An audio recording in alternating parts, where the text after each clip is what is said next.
ప్రారంభమైన కొద్ది రోజులకే మూతపడ్డ హైవే బ్రిడ్జి. ఎన్టీఆర్ జిల్లా జగ్గయ్యపేట నియోజకవర్గం జగ్గయ్యపేట మండలం గరికపాడు గ్రామంలోని నాణ్యతా లోపంతో నిర్మించిన హైవే బ్రిడ్జి ప్రయాణికులకు ఇబ్బందిగా మారిన గరికపాడు హైవే బ్రిడ్జి నియోజకవర్గ ఇన్ఛార్జి తన్నీరు నాగేశ్వరరావు. నేడు హైవే బ్రిడ్జిని పరిశీలించిన నియోజకవర్గ వైసీపీ నేతలు. జగ్గయ్యపేట మండలం గరికపాడు వద్ద ఉన్న బ్రిడ్జి ఆగస్టు నెలలో కురిసిన వర్షాలు వరదలు కారణంగా దెబ్బతిన్న విషయం తెలిసిందే.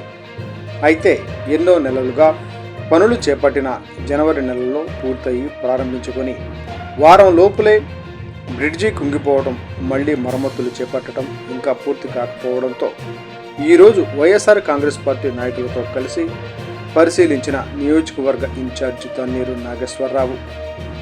రిబ్బన్ కటింగ్ తప్ప అమల్లోకి రాని హైవే బ్రిడ్జి అధికారుల జాప్యం వల్ల ప్రయాణికులకు ఇబ్బంది, పలుమార్లు ప్రమాదాలు జరుగుతూ ఉన్నాయి. బ్రిడ్జి పనులు త్వరితగతిన పూర్తి చేయాలి. నెలలు గడుస్తున్న పెద్ద పోలవరం ప్రాజెక్టులాగా నత్తనడకన పనులు జరుగుతున్నాయి. టోల్ గేటు వారు టోల్ రూపంలో వాహనదారుల దగ్గర డబ్బులు వసూలు చేస్తున్నారే తప్ప బ్రిడ్జి పనులు త్వరగా పూర్తి చేయడంలో వెనుకబడి ఉన్నారు. కొన్ని రోజుల్లో నాణ్యత కూడిన మట్టి, సిమెంట్తో బ్రిడ్జిని పనులు పూర్తి చేసి అమల్లోకి తీసుకురావాలని, లేని పక్షంలో వైఎస్ఆర్ కాంగ్రెస్ పార్టీ ఆధ్వర్యంలో ప్రజాపక్షాన ధర్నా చేస్తాము. ఈ సందర్భంగా నాయకులు మాట్లాడుతూ తెలంగాణ, ఆంధ్ర మధ్య ఉన్న పాలేరు బ్రిడ్జి ఆగస్టు నెలలో వచ్చినటువంటి వరదల కారణంగా బ్రిడ్జి ఒకవైపు దెబ్బతిన్నది. ఈ బ్రిడ్జి పనులు నెలలు గడుస్తున్నా కానీ నత్తనడకన పనులు పూర్తి కావడం లేదు. ప్రయాణికులు వన్ వే ద్వారా రావడం వల్ల రాకపోకలకు ఇబ్బంది పడుతున్నారు. పలుమార్లు ప్రమాదాలు జరుగుతూ ఉన్నాయి. ఏదైనా రోడ్డుకు సంబంధించిన అధికారులు వెంటనే స్పందించి బ్రిడ్జి పనులు నాణ్యత వెంటనే పూర్తి చేయాలని, లేని పక్షంలో వైఎస్ఆర్ కాంగ్రెస్ పార్టీ ఆధ్వర్యంలో ధర్నాకు నిలబడి ప్రజల పక్షాన నిలబడతామని తెలిపారు.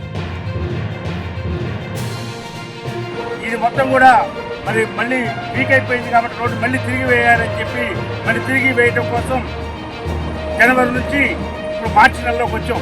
అంటే మళ్ళీ 2 నెలల కాలం గడిచింది. అంటే ఎంతకాలం టైం తీసుకుంటారు మీరు? సుమారుగా ఒక 50 మీటర్లు రహదారి వేయడం కోసం నేషనల్ హైవేలో మీకు ఎన్ని రోజులు పడతాయి, ఎన్ని నెలలు పడతాయి? ఇది పద్ధతేనా?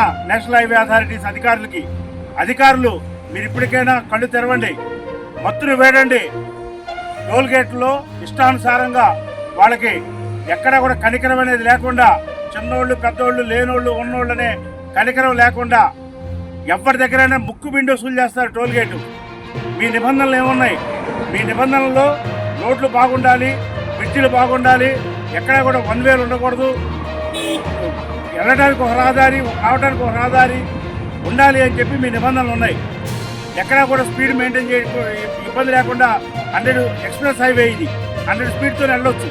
కానీ మీరు చూస్తే రామపురం రోడ్డు దగ్గర ఈ బ్రిడ్జి ఆపారు కాబట్టి అటు నుంచి తిరిగి ఆ బ్రిడ్జి దాటిన తర్వాత నిదానంగా వచ్చి మళ్ళీ లెఫ్ట్ సైడ్కి రావాలి. వన్ వేలో 1 కిలోమీటర్ పాటు రాకపోకలు వన్ వేలో జరుగుతూ ఉన్నాయి. ఇక్కడ ఎందుకు ఈ విధమైన ఇబ్బంది మేము పడాలి, ప్రజానీకం పడాలి ఇక్కడ?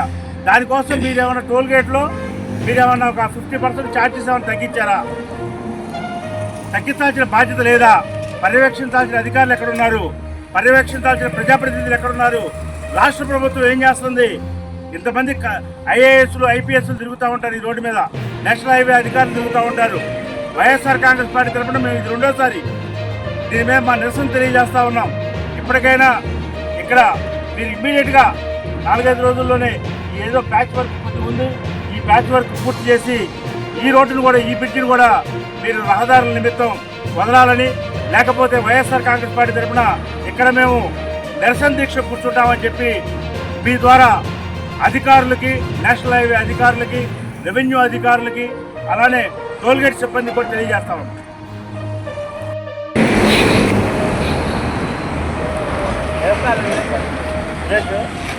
చిన్న విషయం మనమే పట్టుకోవాలంటే ఎట్లా?